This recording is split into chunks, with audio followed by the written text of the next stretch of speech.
ni anu ma wuli autant anu ko Ukraine o inaluma mi o naluma kelen no na anu sore an be siginte ka dami ba fle France ba blara kira donc et puis au bout de terrorisme ou cas terrorisme ni ko bna 100 milliards do ma ko groupe nan lobe groupe kelen be 25 milliards par an 100 milliards donc et puis au bna base d'autre au bout torda an armée taille nyolo me ni o kera ke anu ni Mali bna confronté ambi mana dugu da man compter nyaba Niger ka fara Burkina ka fara Benin ka fara Lomé bi antise an fara ni ɲɔgɔn kan antise Mali kɔrɔ parce que n'i y'a mɛn ko Mali kelen tɛ dɛ bi Russie prêta ka armes soviétiques nouvelle génération di Mali ma bi Russie bɛ arme modèle bɛɛ dira Mali ma parce que a b'a lɔn ale y'a ka gaz datugu ale y'a ka gaz datugu européen yen européen bɛ n'o ɲa sin Afrique lo ma gaz dun bɛ dugu min gaz min ka ɲi ka tɛmɛ monde bɛɛ gaz kan ala ka ɲi ni Russie gaz o bɛ Mali la de donc européen bɛ n'o ɲa sin pour que ka Mali déstabiliser ka sɔrɔ ka Mali gaz k'a suɲɛ k'o ma ko ɲɛ n'a ye donc Russie fana bɛ na ko bɛɛ kɛ ka miser Mali kan pour que européen kana se ka don parce que ni k'i bɛ mɔgɔ kɛlɛ f'i k'a tigi kɛlɛ système bɛɛ la parce que ni Russie y'a to yen n'o sera ka don Mali la ka Mali gazw sɔrɔ ka se ka Mali ka uranium ni Mali ka comment on dit matière première ni matière brute sɔrɔ ka ban n'ala o bɛ se ka Russie déstabiliser tuguni parce que o ma ko tɛna kɛ Russie fana ka force min ye n'o kumana a b'a ka gaz datugu et puis a bɛ bule min feere o ma a b'a datugu donc Russie filɛ ten de a bɛ kɛlɛ kɛra ni Ukraine ye a bɛ Mali dɛmɛra a bɛ veillera Mali fana kan Mali tɛ kɛlɛ in kɛra kelen dɛ Russie bɛ Mali dɛmɛra kɛlɛ in na donc n'anu dun tulonkɛ ni terroristes y'o ka base sigi yan n'o y'o ka base sigi yan k'a fɔ k'a kɛ ko ɲɛyɔrɔ bɛna kɛ o ka base ka Mali déstabiliser France an k'a fɔ France sa Mali bɛna anu ci yan Mali bɛna anu ci comme Russie bɛ Ukraine cira togoya min na a tɛ k'an si ɲɛna a tɛ k'an si kɔfɛ a ye sigi ka to k'a filɛ an kana intervenir a kana wuli joona joona an k'a fɔ nin cɛ ɲɛna n'i t'i sen bɔ France sen na sabara an ka dugu to an bolo i kana an ka dugu kɛ Ukraine ɲɔgɔn ye k'a d'a ma yɔrɔ ɲini b'an to yen ni a sigira karamɔgɔw ni bɛɛ sigin tɛ ale ni lima bɛɛ lajɛlen sigin tɛ ka to ka ko nin filɛ yan han roi coutumier bɛɛ sigin tɛ yan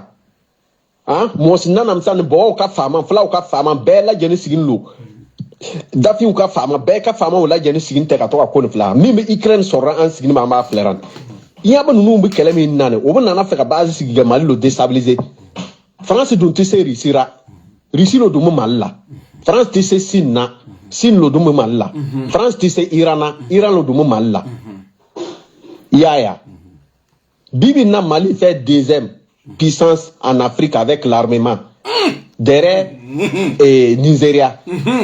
et puis à Mabande environ de ça sous le commandera kana albi parce que lui fait c'est lui qui veut la paix Amine voilà Amine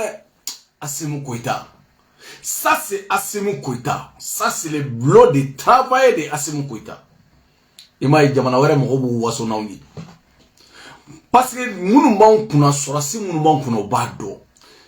olu yɛrɛ b'a dɔn tigitigi billahi n'a ye kalo 2 kalo 3 sɔrɔ nin kɔfɛ Mali bɛ kɛ première puissance de Afrique de l'Ouest kɔnɔ o jamana tɛ yen an y'a fɔ aw ye ko avion ni sasi minnu bɛ nalen a ɲɔgɔn tɛ Afrique de l'Ouest si bolo Alassane dimina ale taara avion hélicoptère 5 demandé jamana in tɔgɔ jamana in sa Israéliens fɛ Alassane dimina ale taara o commandé mais tellement que mɔgɔw ma fɛn dɔ de faamu hɔrɔnya de donna Mali ni Russie ni ɲɔgɔn cɛ parce que fɔ ka faamu ni ye Russie ye ka Ukraine to yen don o don ni ye Russie ye ka taa ka bɔ Ukraine kɔnɔ don o don fɛn kelen bɛ Russie bali ka taa ka fɛn kelen bɛ Russie bɔ Ukraine kɔnɔ o ye deuxième guerre mondiale de ou troisième de première kɛra troisième guerre mondiale o de bɛ Russie la bɔ Ukraine kɔnɔ sinon mɔgɔ foyi tɛ se ka Russie la bɔ Ukraine kɔnɔ Américains tɛ se Européens tɛ se mɔgɔ si tɛ se malgré u b'a ka wariw di ka diɲɛ fɛn bɛɛ di Ukrainiens ma adamaden ni mɔgɔ bɛ kɛlɛ la n'a ye sanfɛla tigɛ la e bɛ duguma ale de ɲɛ b'e la a b'a to sanfɛ a bɛ gabakuru fili la i kunkolo la e tɛna n'a sɔrɔ donc sanfɛ mɔgɔ de bɛ se ka sanfɛ mɔgɔ de bɛ se la i kana nin ta y'a ka dugukolo ye mais irisiya sanfɛla bɛɛ tigɛ ka yira k'a fɔ diɲɛ cɛ o cɛ n'a y'aw diya aw y'a ka mercenaires bila ka don a b'u bila ka don dugumala la cɛcɛni b'olu bunte n'a y'aw diya a y'a ka sɔrɔsiw bila ka don duguma mais cɛ o cɛ yɛlɛnna cɛ o cɛ américain yɛlɛnna sanfɛ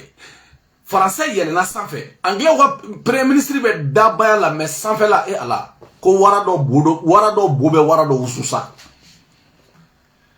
Poutine kɛlen don ka sanfɛla de tigɛ hali ninnu yɛrɛ ka jamana u ka jamana kan u ka sanfɛla la u yɛrɛ ka avion tɛ wuli i wulila dɔrɔn a b'i jigin c'est comme Mali tun bɛ cogo min na fɔlɔ la faransi bolo faransi sigilen a bɛ Mali faransi sigilen a bɛ ka Mali sanfɛla bɛɛ contrôler Ukraine ta t'a ka sanfɛla ye bilen a n'a dɛmɛbaga jugu fo mɔgɔw ka fɛn dɔ faamu diɲɛlatigɛ la bi ni ye burkinabɛw ye ka wuli ka nin fɔ parce que u y'a ye k'a fɔ san joli de bɛ indépendance tara u bɛ faransi nɔfɛ faransi ma se ka na bilahi burkinabɛ wɔɔrɔ min na bi Mali a tɔgɔ i bɛ ka tile ka wusa ka tɛmɛ i bɛ ka tile o ka wusa Mali la ka tɛmɛ burkina sisanama kan aw bɛ se k'o faamu cogo di n ko armement marifa burkina sɔrɔsiw bɛ marifa kisɛ de tila u ni ɲɔgɔn cɛ wa kisɛ yɛrɛ tɛ sɔrɔ koyi sɔrɔsiw yɛrɛ fɛnɛ bannen don k'u tɛ taa kɛlɛ kɛ n'u taara u bɛ sa e dun ye coup d'état de kɛ ka na e ye coup d'état de kɛ ka na k'i bɛna jamana bɔ bolo la ko président dɛsɛra ja faransi ye président in bɔ yen k'e ta k'e lasigi faransi y'a makun e y'i makun e ta tɛ jamana ye faransi ta tɛ peuple de ta y'a ka jamana ye burkina bɛ aw ye wuli dɛ n'aw ma wuli a ye wuli dɛ n'aw ma wuli cɛ yɛrɛ y'a fɔ cogo min na ko Mali bɛ taa Burkina bunte parce que ni terroristes nana an ka dugu attaquer ka don Burkina an bɛ taa buntenin kɛ donc ni Burkina bɛ 2 saraw la ou 3 saraw la o ye diyagoya a bɛ fɔ ko Mali ye Burkina bunte parce que an tɛ mɔgɔ si an tɛna mɔgɔ to yen Nigérien to yen an tɛna Burkina bɛ to yen an tɛna mɔgɔ si to yen k'i kan ka jamana bunte ko ka boli ka taa nin jamana dɔ kɔnɔ Mali jamana ka bon ni Burkina ye siɲɛ joli Burkina ye jamana fitinin de ye mais a denw dusu b'u la mais sɔrɔsi dusunta minnu nalen filɛ kabako don e bɛ se k'o faamu cogo di k'a dɔn k'a fɔ e bɛ se k'a faamu cogo di ko faransi de nana ni cɛ lasigi cɛ dɛsɛra hali bilahi a kɛcogo t'a bolo a kɛminɛ t'a bolo a t'a cogoya yɛrɛ dɔn burkinabɛw bɛ sa cogo min na u bɛ sa ten u bɛ sa damadaw la u bɛ sa u ka village kɔnɔna la i bɛ miiri ka Mali lajɛ ni n ko Burkina Mali peuple e ma Mali politiciens daminɛlen olu tɛ se ka kuma parce que u tɛ se ka kuma mun na u bɛ kuma cogo di les politiciens maliens u bɛ kuma cogo di parce que u kulera u ye min kɛ yan nɔ a y'a la ka mɔgɔw labɔ u fɛ k'u bɛ se k'o ɲɔgɔnna kɛ o y'a sɔrɔ maliyɛnw tigɛr'u la de cɛbilen Dramé ninnu ɲɔgɔnna caman u si tɛ taa misiri la bilen bilahi hali saraka bɔ yɔrɔ u tɛ taa yen mɔgɔw ye denkundi wɛrɛw tigɛ u la ka sudon wɛrɛw tigɛ u la ka saraka bɔ yɔrɔw tigɛ u la u tɛ taa diɲɛ fan si tellement que maliyɛnw tigɛra politiciens na de aw ye san 10 ani kɔ kɛ san 10 ni 1 san 10 ni 2 kɛ aw bɛ nin degun kɔnɔ ala ye mɔgɔ ci aw ma ka jeune dɔ ci aw ma président ɲɛnama hɔrɔnden duwawuden ala y'o ci aw ma ko maliyɛnw ko nin y'aw ka dernière chance ye comme aw mɛnna ka kule de bɛ indépendance tara aw mɛnna ka kule aw kasira aw kulera aw taara misiri la aw ye dangaw kɛ aw taara église kɔnɔ ka fɛn bɛɛ kɛ ka ala wele a ko aw ye ne ala wele ka wele nin ye nin t'aw ma dɛ a ko arasi la n'i bɛ taa hɔrɔn ɲini arasiw cɛ la n'i bɛ taa hɔrɔn ɲini ko hɔrɔnya n'i bɛ taa ɲini fɔlɔ a ko k'i bɛ taa sinafɔ kunda n'i taara sinafɔw fɛ yen ko hɔrɔn caman bɛ yen a ye hɔrɔn dɔ ci aw ma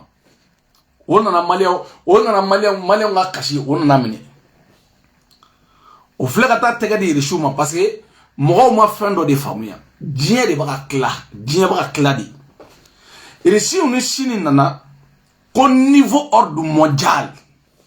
ko ka sariya kura de don diɲɛ kɔnɔ ko américains tɛ se k'u sigilen to u ka jamana kan malgré Chine ye mɔgɔ miliyari ye américains ye mɔgɔ miliyɔn 300 de Chine ye mɔgɔ miliyari de Amérique t'i sigilen to ka manamanakan fɔ olu ye k'a fɔ k'u ka don nin da fɛ ka tila jamana o jamana u ja u bɛ taa fɛn dɔ imposer olu kan Chine de ko de wagati banna ko de wagati banna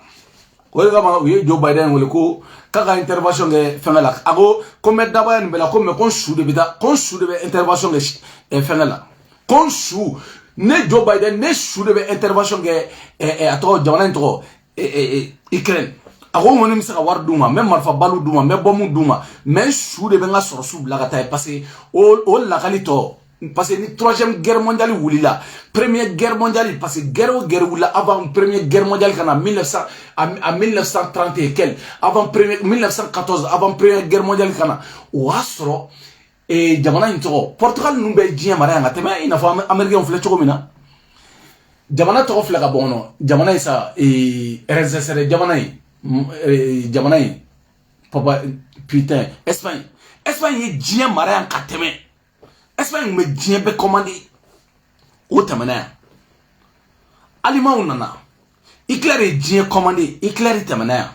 Américain on nana u ga fanga jugu ta saka nyeshi buna adama deuma non go min ko faka kete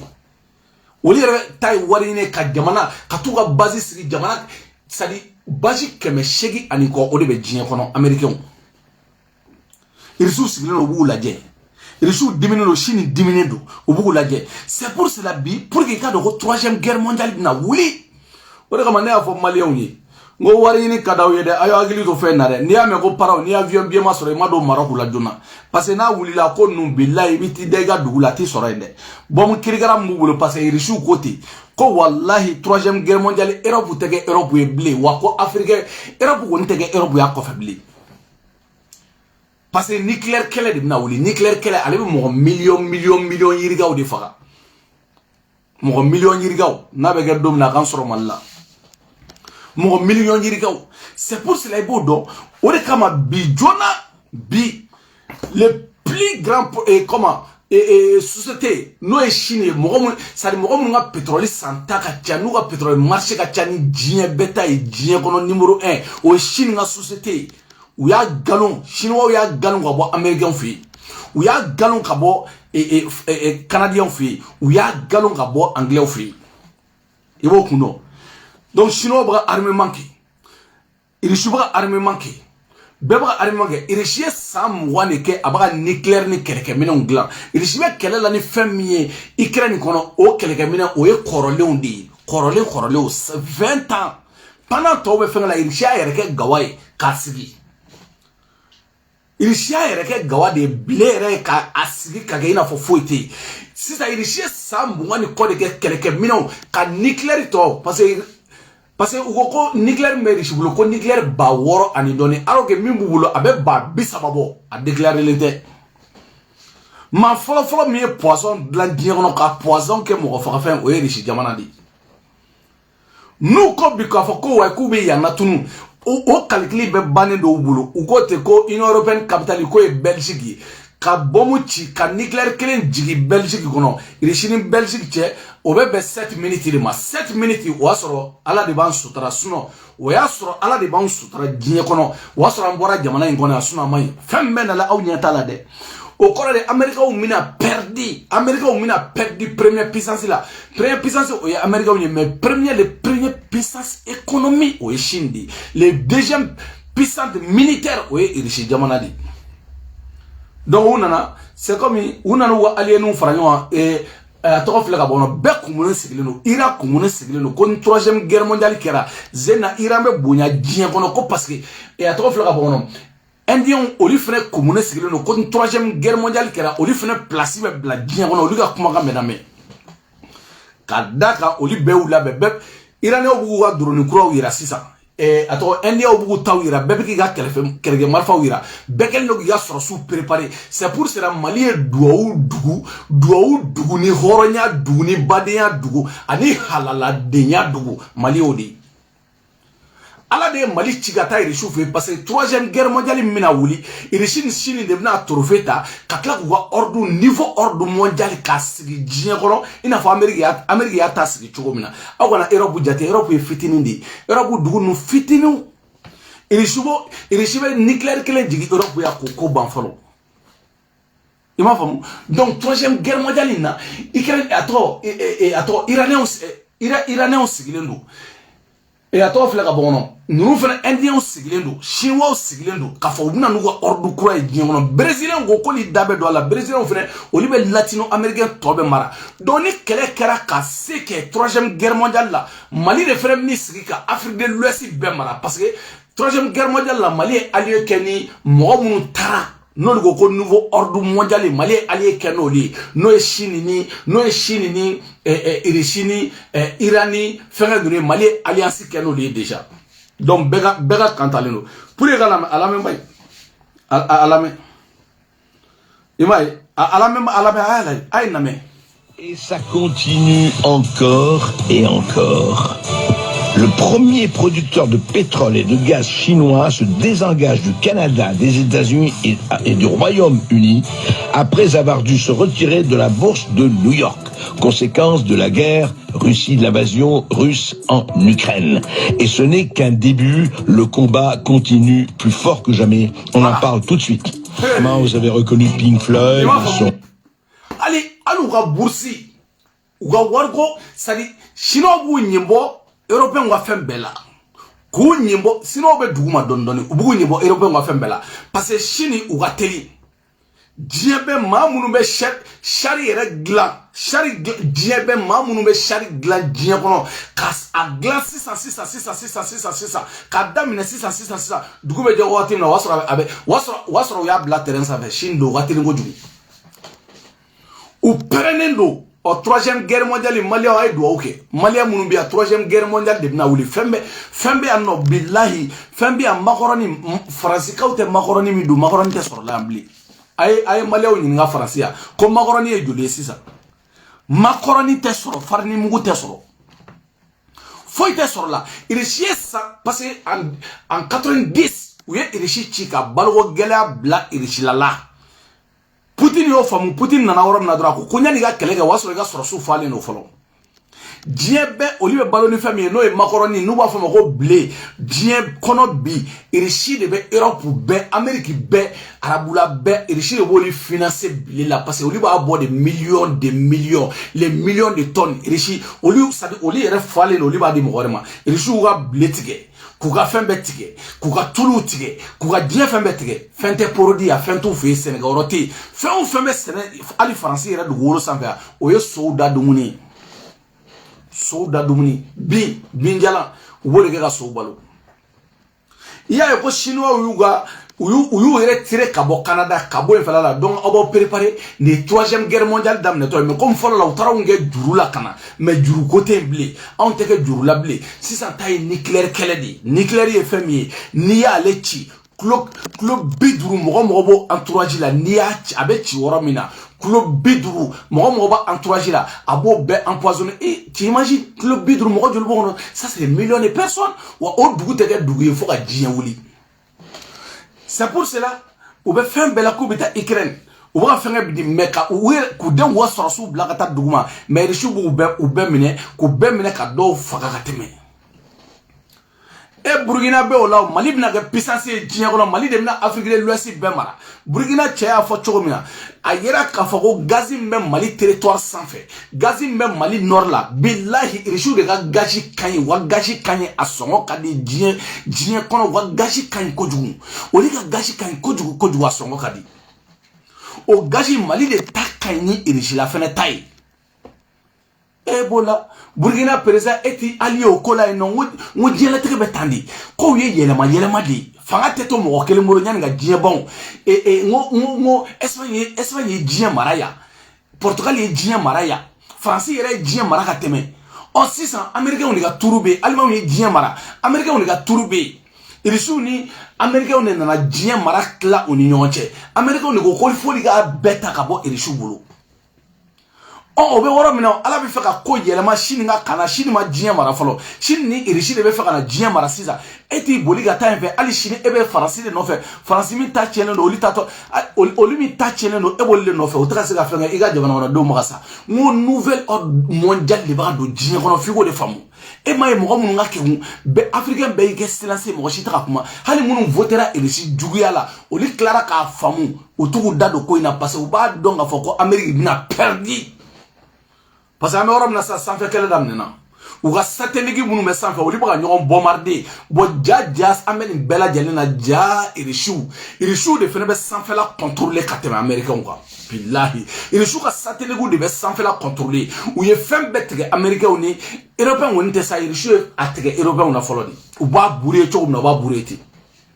T'imagines? Moi,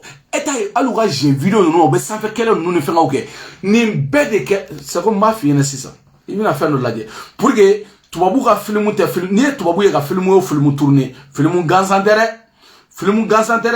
ni tu vas bouger film tourner droit à Blake ou la film ganzandere. En 2016, où il a tourné qu'à foko irishita keleke, kof irishita keleke Ukraine.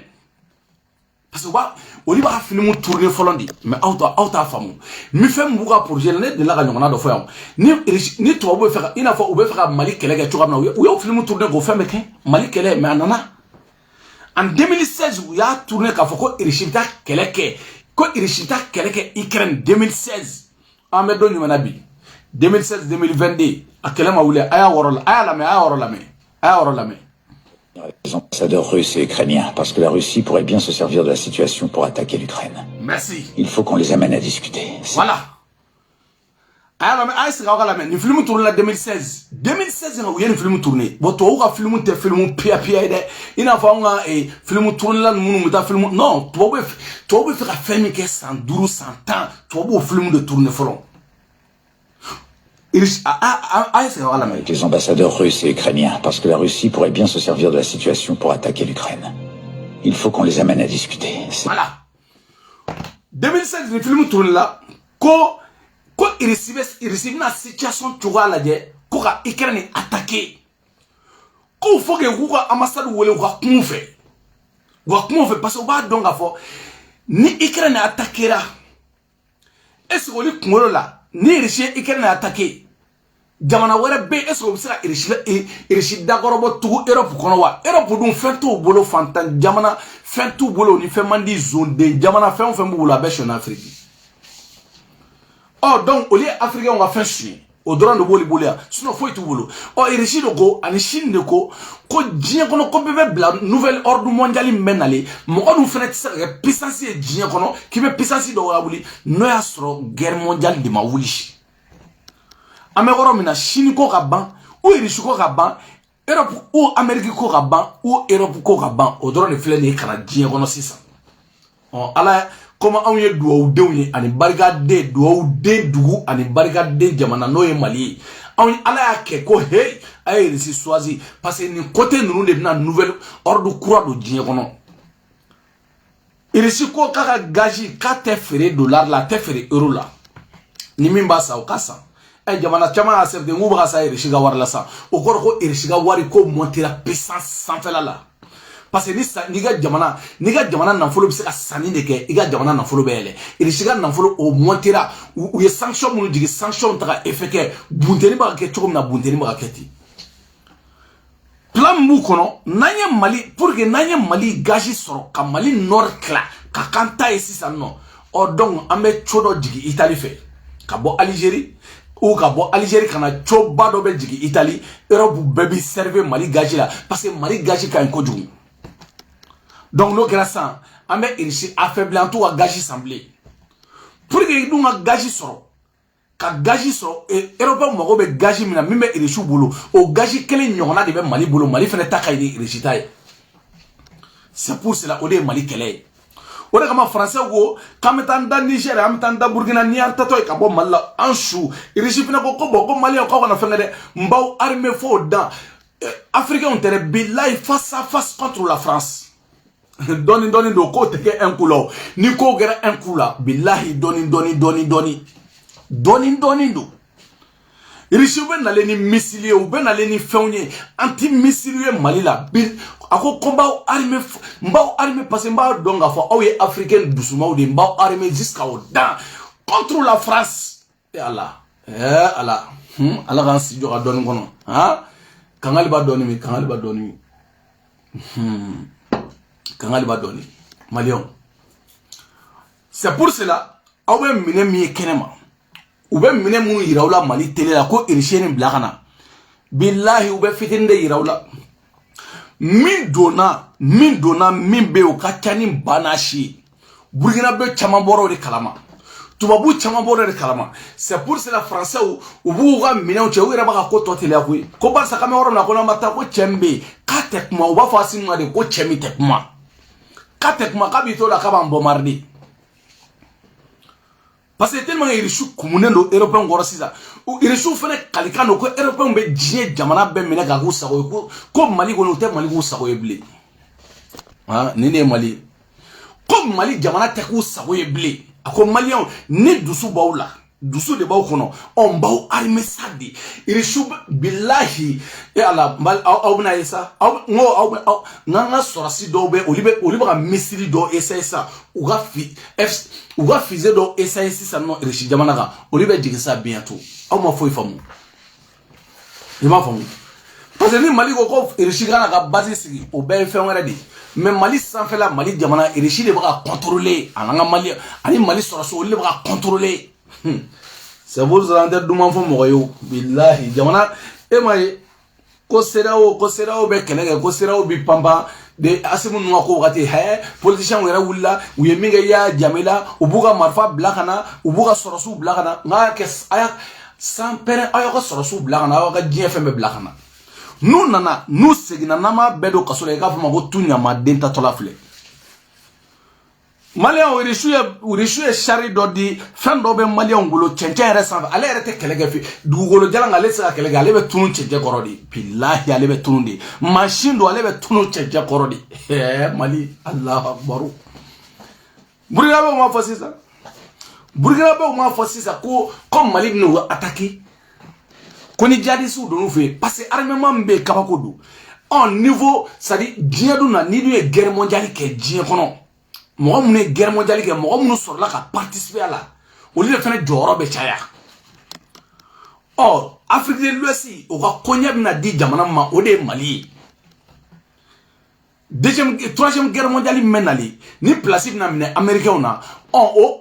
troisième guerre mondiale comme Chine ka Chine ni jamana to fla ka bono irishi jamana au lieu de koku na ni ordre croix djien kono Mali de ou allié ici ça non donc Mali au Afrique de l'Ouest koroshi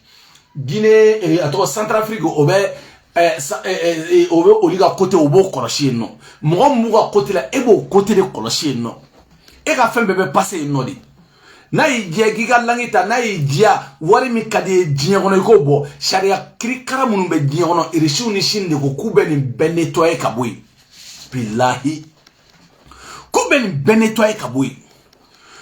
même en kishi doni dron européen nga otanga avion de taga yele Ukraine sans fait sinon no yele na dongodo qui otanga avion Ukraine sans fait nteremso be baro barala abla folegati sigi fasola parce que ode korogo ça commence ni ya me dodo ko otanga avion yele na Ukraine du sans fait là au corps de quoi guerre mondiale ça commence nucléaire we digini damne bebe ka ala ta don ça mo bateau ni ba préparer 10 sans fait mon machine de bras barakeni wakati la troisième guerre mondiale le guerre mondiale Poutine yɛrɛ ko de guerre min ɲɔgɔn n'an bɔra nin guerre mondiale la nin guerre min ɲɔgɔn yɛrɛ tɛ kɛ bilen san 200 kɔfɛ o guerre de bɛ nalen mɔgɔ million caman kɔni bɛ sa caman fɛnɛ tɛ kɛ maa ye bilen o kɔfɛ c'est à dire dugukolo caman bɛ détruire place ko dun bɛ européen na dugukolo t'u bolo place ko b'u la nous bɛɛ de labɛnnen don Corée wulilen don bɛɛ kɛlen don k'i ka misiri jɔ sisan billahi contre attaque olu de bɛ nalen ko in bɛɛ préparelen don ka ban mɔgɔw bɛ ka ko in kɛ fɛn dɔ ye k'u sigilen to Mali la k'u sigilen to Côte d'Ivoire k'u sigilen to Burkina o y'a sɔrɔ fɛn min bɛ nalen sa o de ye troisième guerre mondiale ye anw de b'a kalama anw bɛ ka fɛn lajɛ minute par minute comme bɛ ka passer minute par minute irisiw bɛ cogo min na minute par minute i bolo ɲɛsin dɔ la dugukolo sanfɛ mɔgɔ min bɛ se hali irisiw bɛ Ukraine bɛɛ da ka kan tigɛ billahi ni kɛlɛ wulila don cɛ o cɛ i ko k'i bɛna intervention n ko de ye troisième guerre mondiale ye maa ti se o maa de bɛ se yan comme ngombiga duci de ala ka barika do asimuna o de kama Burkina be o côté ku ka cɛ min filɛ français u yala sigi olima ale ma famu u ka président ma famu ka do kambe diɲɛ wɔrɔ min na comme bi président Burkina be min filɛ ni ale ma famu ale ma jɛlatigɛ famu ale fɛ an bɛ kulonkɛ de la diɲɛ dugukolo sanfɛ a ma famu ale fɛ ko fɔlɔ fɔlɔ mɔgɔw ko o ni anw sisan génération mɔgɔw ye kelen a ma famu di mais a bɛna famu min bɛna d'ale kan o bɛ sɔrɔsi tɔw la di sɔrɔsikɛ n'i ye fanga ta i b'i ka jamana de servi i n'a fɔ Asimi y'a ka jamana servi cogoya min na e se ka t'i ta ta k'i ta kɛ bière min ye ka taa français ala cɛ ni cɛ ye Burkina bɛ o faga dɛ n ko ala a ye cɛ ka vocal lamɛn sa ala a ay Burkina be cheka vocal la mais ala mais ça ay cheka vocal la mais ay ka vocal la mais hein ngaka ka vocal la ay la mais ça ko européen ya nige ay Europe ci ay ne recibe Ukraine bora c'est sans baisse il no ka dabla ka daje ni anu ma wuli autant anu ko Ukraine o inaluma mi o naluma kelen lo bana anu sore an baisse inte ka dami ba fle France ba blara kira donc et puis au bout de terroristes ou cas terroristes nige ko bana 100 milliards d'euros ko groupe nan lo be groupe kelengele be 25 milliards par an 100 milliards donc et puis au bana base d'autre au bout tora an armée tetaille nyolo me ni o kera ke anu ni mali bana confronter ambi mana dugu da man compter nyaba Niger ka fara Burkina ka fara Benin ka fara Lomé bi antise an fara ni ɲɔgɔn kan antise Mali kɔrɔ o c'est là parce que n'i y'a mɛn ko Mali kelen tɛ dɛ ngo a yɛrɛ fɔ dɛ Niger Burkina Benin Côte d'Ivoire o ko fara ɲɔgɔn kan ko ni jamana si tɛ se ka Mali ci billahi Mali de bɛ avion wuli ka taa kilo 2000 ni dɔɔni kilo 3000 ka taa bunteni kɛ ka segin ka na sisan Mali de bɛ ka terroristes ɲini Maliens de bɛ ka terroristes ɲini sisan diɲɛ fan bɛɛ fo Niger dugukolo sanfɛ tellement que o nana u ye bunteni kɛ fo Niger dugukolo sanfɛ Niger sɔrɔsiw yɛrɛ ko non ko yan territoire ye Mali territoire de pour que u ka Nigériens sutura ko Niger sɔrɔsiw ko Mali taara terroristes faga Niger dugu kɔnɔ Nigériens yɛrɛ ko a kana kɛ Nigériens ma tɔgɔ tiɲɛ ko sɔrɔsiw k'u ka sɔrɔsiw dɛsɛra Niger sɔrɔsiw yɛrɛ ko Nigériens bɔra n'a ye k'a fɔ ko ayi ko Mali ye bunteni kɛ u yɛrɛ ka territoire ko Mali territoire de sanfɛ alors que Niger territoire de don parce que n'a fɔra Maliens ye sisan ko Niger sɔrɔsiw ye terroristes gɛn ko f'u nana faga fɔ Mali kɔnɔ Maliens b'a fɔ ko wayi k'an ka sɔrɔsiw tɛ se k'o ɲɔgɔnna kɛ mais ka Nigériens sutura u suturalen Mali ye bunteni kɛ fɔ Niger dugu billahi ka bunteni kɛ f'u ka dugu kɔnɔ terroristes nɔfɛ tubabu ko ni k'u ka fɔ ko Mali territoire don pour que Niger population kana dimi alors que anw tɛ se ka bunteni kɛ hali Bayangara IBK tile la mais bi an bɛ bunteni kɛ fɔ Niger an bɛ bunteni kɛ fɔ Burkina dɔw de farala Mali dugukolo sanfɛ sisan Nigériens b'aw ka dugukolo la ka di Maliens ma Burkinabés bɛ y'u ba la ka di Maliens ma Mali dugukolo fɛrɛla sisan de kilomètre ba yiriga farala kan parce que yɔrɔ dɔw bɛ yen Nigériens ko k'o ye Mali ta ye wa dugukolo parce que kɛlɛ bɛ yen o cɛ t'olu bolo a minɛ t'u bolo a sɔrɔsi t'u bolo a kariya t'u la a dɔnniya t'u la ɔ ko ten ko Maliens de ka dugukolo don parce que Maliens taara bunteni kɛ ka terroristes faga ko ja an bɛ kɛlɛ kɛ dugukolo nɔfɛ yan n ka dugukolo ye n ka pege turulen don yan n terikɛ n ka pege turulen don yan n ka dugukolo ye ja bloku don hɛrɛ de bɛ dugu la n ko ni balawu nana i tɛ se ka se yɔrɔ min na mɔgɔ min bɛ se ka se i b'a fɔ k'o ta don ɔ Nigeria y'a ba ka dugukolo yɔrɔ dɔ la dɛ Burkina yɛrɛ y'a ba ka dugukolo yɔrɔ dɔ la ko nin ye nin di Asimu ma ko nin ye Asimu ka dugukolo de ye ko nin ye Asimu ka yɔrɔ de ye ko nin ye Maliens ta de ye ko nin ta tɛ nin ye dɛ u ta tɛ mun na parce que jihadistes minnu bɛ yen olu tɛ se k'o kɛlɛ parce que kɔngɔ b'u la bi balo b'anw fɛ yen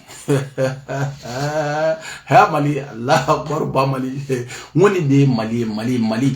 Mali fo Maliens den kun ka taa ni Ala ni cɛ fo nin de kun ka kɛ ni nin kun ma kɛ mun ne kun b'anw fa nin kɛ fo nin de kun ka kɛ o de kama u bɛɛ diminen don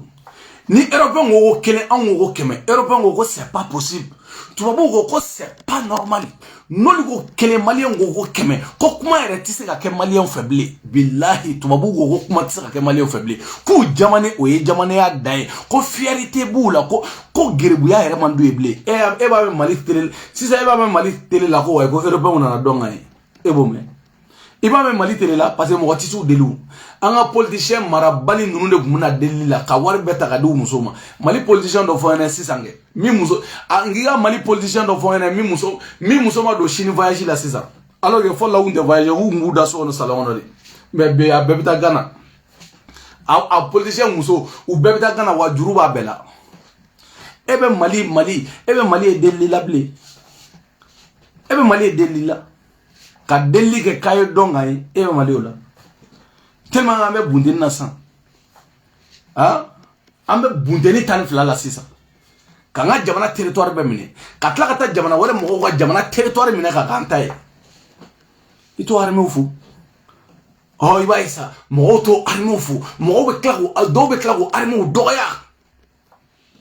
ido balle be ba nine Mali ministry afoya ministry anga ministry afoya Sadio Kamara ikuma infoya what no fongo chain won nunu nyonte ne afoya amakia ala itola kanchi irishini shinima shini nanani momili miye blende miye kadama wa shini ngoko ka donde billahi shini ngoko be se wakati de la ko c'est pas la peine malien ngatu ka sorosu di sayama Mashimu bolo bi jode ça de o machi ele ko de be yele sans fedro ko suvi ça de ebi jode clo joli clo kemeni ko ebi jo oba guider ça de caméra bala famba ba guider di ale be jugu fagadi jugu be marfa ci ali la wakati na wasura bugu nata parce que abe jugu agila ko soro sudo wasura bugu abu neutraliser ka boy la akbar troisième guerre mondiale première guerre mondiale deuxième guerre mondiale wula 1947 Mali est trouvé sur là parce que au doni kama France président ngumbi ko dégolé abola ka tijo abola ka ta Angleterre France assemblée la malienne malien do de tarisigi assemblée ko ka France drapeau la yale oh no troisième guerre mondiale ba wuli comme Mali ma trouvé sur là ala yere be digawna ore kama troisième guerre mondiale mina wuli sisa au côté ça les Maliens ont tara au côté de la mort on me gagner au victoire tabao no est chinier au victoire tabao no est richier au victoire tabao no est indien au victoire tabao no est iranien au victoire tabao no est venezuela no au victoire tabao no est brésilien au victoire tabao Afrique kono no est Mali tara au côté de là billahi domina se Mali va fort africain ou Afrique de l'Ouest ni Mali ko ni ko balango ambi kutige. Ça c'est Mali. Et moi me go ba Mali ba. Ça c'est Mali. Depuis qu'on fois bien on m'a sorti Jomayama. A jate menega moye jelu cha onfi. Jelu cha onfi parce que tariku. O de kera e be jeli mo jamana cha e jelu fi. Parce que quand le gouvernement boit jamana o kan. A jamana nunu atobu butu na wakati na ube 20 luma dro ubufa 20 dro kuda. Ne ma fi ngo hali article ka glanje ngo tobu ngo ka article u glanga poyon se nga bedam na Mali la o Mali bisa ka dese on bango be on bangote c'est pour ça tobu dawali banen do ona mais zone den ko fu kana nga gashi de chue zone den fu kana pétrole de chue irishi de ko teke comme me connaître ça bla on fe ko keleke na ni ma dusu ya ko non eche billahi tellement ngo nantara ni tacho la irishi ko kabe irishi la na fendo décider ka irishi passeport di malien de kelenkele na bela jelema irishi passeport Mali passeport ki bolo de mais be irishi la ta feneta tellement irishi nyamo yere de soni do malien ni chogo do la kabako dongwa ori kama nu wuli la de transition de nu wuli la de angata election na de nu kafiri de wamta mo election ko kuma de gara e ga jamana ta joa mo election ko kuma de kera jawa daga gele go da mo election ko kuma de kera mo election ko kuma jumene kera no iga jamana baka bolo la jamana baka do histoire la Afrique bi discours ni jamana kele mi jie kono be mi nyokona ma delia de bi fa wolo la mi ma delia ke de bi kabla wolo la mi ma delia ke Afrique be baka a discours ni jamana kele ko Mali asimunga Mali ba Afrique baka discours no di billahi ko dimite wonye dimi do baka ke jie be nyene eba me Niger président ma foya ka nga sorosu be boli o eba me uda kono ble ka nga sorosu be boli wa mon Niger président Niger yi baga dugu do la ka dugu di Mali ma parce que Mali est trop sous bunté ngo kera ko wa kono ka ngata ko angata election sugali yakede o manyede aduna tande sente ko do na o sente tas ugatas ba do sente on fengola sorosu ga avancer dro mine ko ba ko na jamana ngona o de tege afara wati minade on ma kuna diami soro South Africa on bu disi go shini Mali Algérie go nu kumate bébé ki disi go shina nga jamana Mali muso ye dien fembeke kani kalo joli ni an do to kalo nani de kono Mali muso ye dien fembeke kani sege munyu kani troko munyu kani konumbe munyu o ni e mogo mi sa ko jamana ka gele ni ya me muso mi da sunguru ba muso mi da ko jamana ka gele kana jigala de sunguru ba do jamana be gele ake Ni jamana ba gele mun be gele ha abe gele ake ebe hera sore ma gele ay ebe hera sore ga gele keto botila ta la jamana be gele ake togo président bora ka faya kani mali ka laje billahi togo président ba do mali e ay togo président na me ala me de for yasimi wa mundi ala me je pense il y a la vidéo ben kun ni ma fili la vidéo ben kun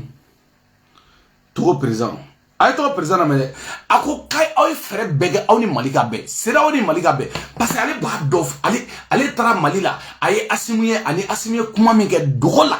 ani ale ngeme malien na chomina Facebook sanfé radio la diɲɛ kɔnɔ ako malien ale sade ale yɛrɛ dabali bana malien na quoi sans complexe on masira arabunya on masira tubabunya on mesira politicien ma barika bane ma ta tienle de nya anya go agoshi politicien do ku kora ya no obe mimbi ngo bulla munu bu jo da bayala no hanga nyina bo chekenega hanga nyina bo fajo kenega ha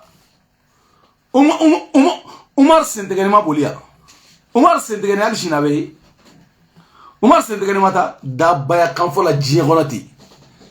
o bebe tani ne ma fi ngoni be politicien le be tigala an to président na me ay to président na me dron tellement que chayme mali fait tellement que chayme ba do no mali on to billahi ni mali de koso nu ma sede o ko ba France ka diable la France la ka Afrique on tiga français lo do yake ça c'est les Maliens qui ont fait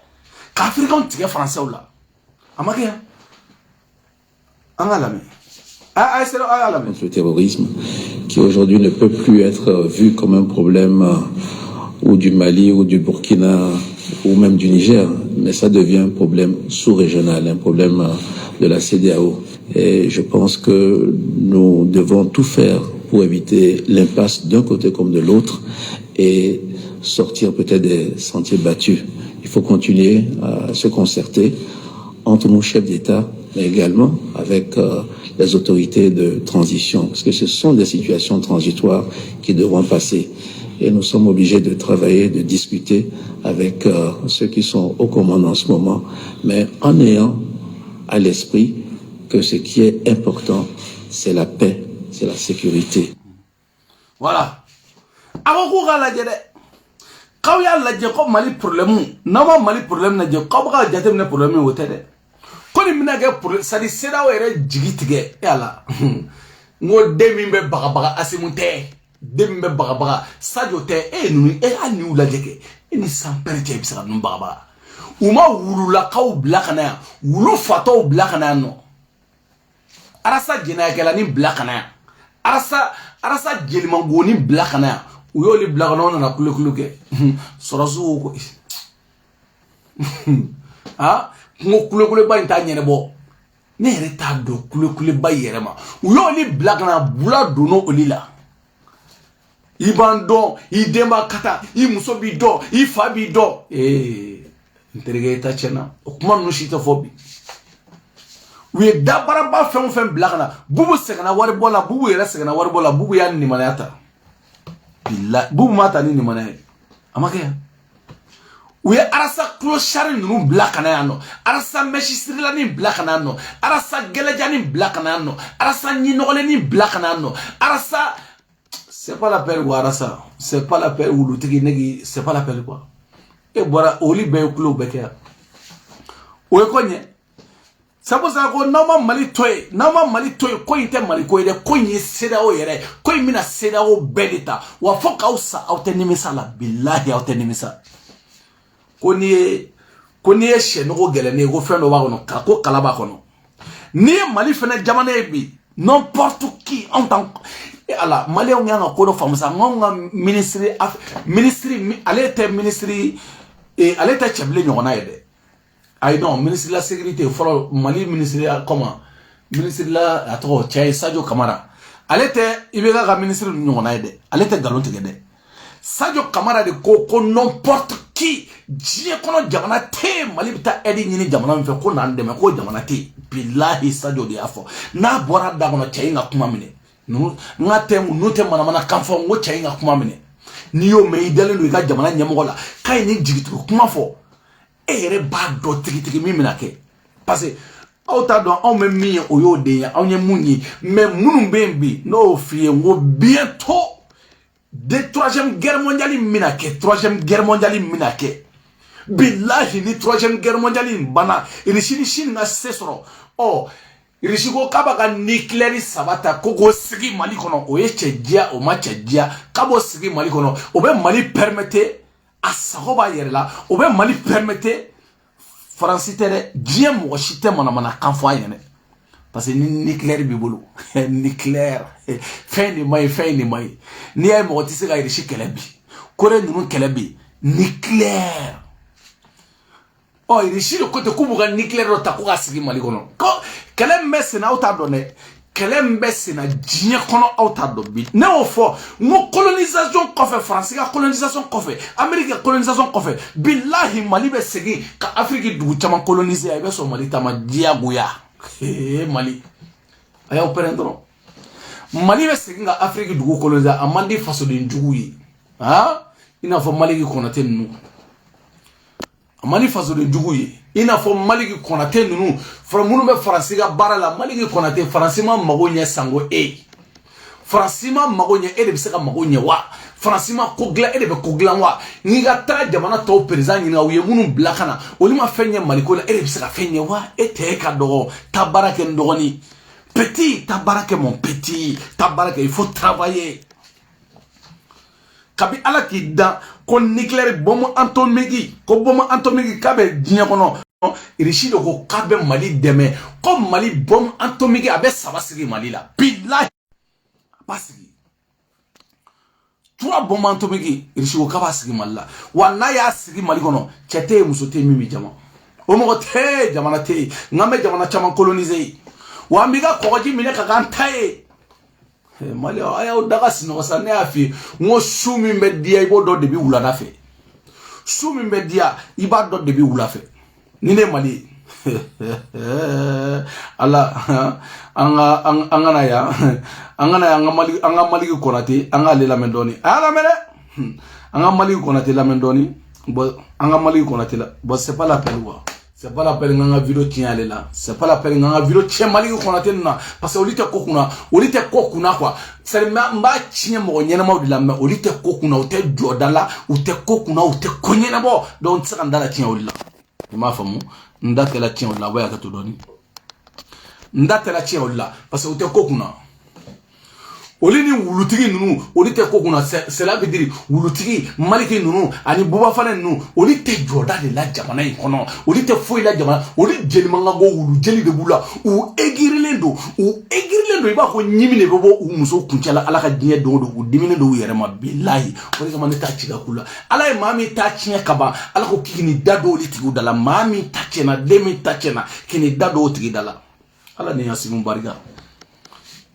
ke sadi kewale ni ya ke naw ya yi on ba fo kewale ni kewale ke naw ya yi on ba fo ça c'est Assimi Goïta Maléon ameni niveau de kolala la kaboga fawe kago préparer ayaw préparer munu be français ayaw préparer Maléon munu be fela la parce que première puissance o me aflani première puissance économie o me na Amérique la première puissance o be de Amérique joro Uyuto la kubna keletiga irishila mais ala ngo bo Poutine siglendo akumunendo ala 3e guerre mondiale milja ala galla shida mabedia Maléon video iner soro mebo kumala ala ga shungalo heraw chaya ala galla bo mandama mebo kumala ka bela jeren fu mo bo melina chemunu melina ka fu ka walin mando musumunu melina ka fu ka walin mando demsan munu biya Kaufo madame la présidente de Nasra Sabo Asma Bayo Fatouzara kanim bela jelen fo ka bela jelen wala nyimando merci beaucoup Satrou ka bela jelen fo bela jelen nga foli belebele obiano ka be fo wura 12 nga foli baye ka parni Gambi foya merci beaucoup Jessica Mete ka bela jelen nga foli belebele babiano ka fo ka wala nyimando nga foli bele babawi ka Asimo era foya nga foli be Asimo kosobe merci beaucoup Marietou Kansay merci beaucoup grand sœur ki fo Alma iga foli belebele ba abiano qu'il faut qu'il wali numando. Merci beaucoup Adja Madina iga foli belebele ambi fuya no kenenga ki wali numando. Merci beaucoup Kadiatou Saguna, merci beaucoup alaka mai ani mauga mai iga foli belebele obia no qu'il faut qu'il wali numando kosobe Mali. Merci beaucoup Farma Kane iga foli ya lija bela jelen foli no ka bela jelen fo ka bela jelen wali numando dan de Paris. Merci beaucoup Chao Melina ka befu ka be wali numando. Merci beaucoup anga activiste belebele buma bel nunu ibusi nunu ambu befu kenenga no gandi Malian nunu kati 24 nunu ben de cerveau nunu ben yera fote ko yera ku ngo ben ngote ko yera ku nyini ko mo do na ku yera ke revolutionnaire wi ko na ko yera kundi mo ntaye jamana ko men taye yera ko yala kana barika do ila de yera ku jamana ko me yera ku afleni yera ku ngo Mali bien kono ngabe da histoire jamana imbe da histoire la no ala ka barika do sadio ala ka barika do asimuna muribo ko ne ala ka barika do ila ala ka barika do ila ala ka barika do ila ka barika do ande mama bela jelena tanto nga foli belebele kanyeshi belebele uma. Merci beaucoup Ahmed Dubai Kaufou Dubai chena muso Malien femme Dubai ambu fo wali mando. Merci beaucoup ka bela jelen fo ka bela jelen wali mando Ahmed Dubai che ana muso ka befu amu bela jelen fo Dubai sigla ino Amerique chena muso ka bela jelen fo yeno. Merci beaucoup ka Malien bela jelen awa foli bia ala ka sungalo ala ka nyumanteme ala ka sungalo adam na chogumna ala ka baherela ala kan kishi bana juguma dani de Paris alhaji de Paris waliju de Paris belebele de Paris dagantigi de Paris parantigani kungene mani ala de ni kawnya fota jena tiga yere de ngui fota no fo ala ngakatani parce que na makata akumainde billahi na makata akumainde afo ala kungani kawnya de ne ala kungani kawnya o fene digira dawla a digrula kafa digira dawla ni fene digile no dawla o Mali baka tanye fe diye baka wasoni Mali bi diye bere baka wasoni Mali bi che ani muso be baka wasoni Mali bi che baka wasoni Mali ngo jamana taw mo nyabole do Mali fe diye kono Mali ha ba Mali ba ha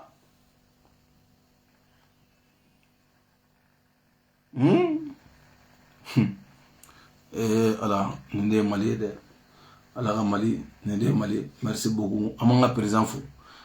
nyuma yamba fo Assimi Goïta parce que na ya fo amanga président nyuma fo Assimi Goïta ale de anaselima o be digi politicien anya fo yo ngoni ya ko politique bani fo ka usa o tege maya onya namble fo ka usa o tege maya amble ima famu ngo fo ka usa o tege maya amble ni ya ko politique bani ne anyo fo nya nanno no digilin do la sa ababulu kafa babulu dan ne pare alaji de pare waliju de pare wassalamu alaikum.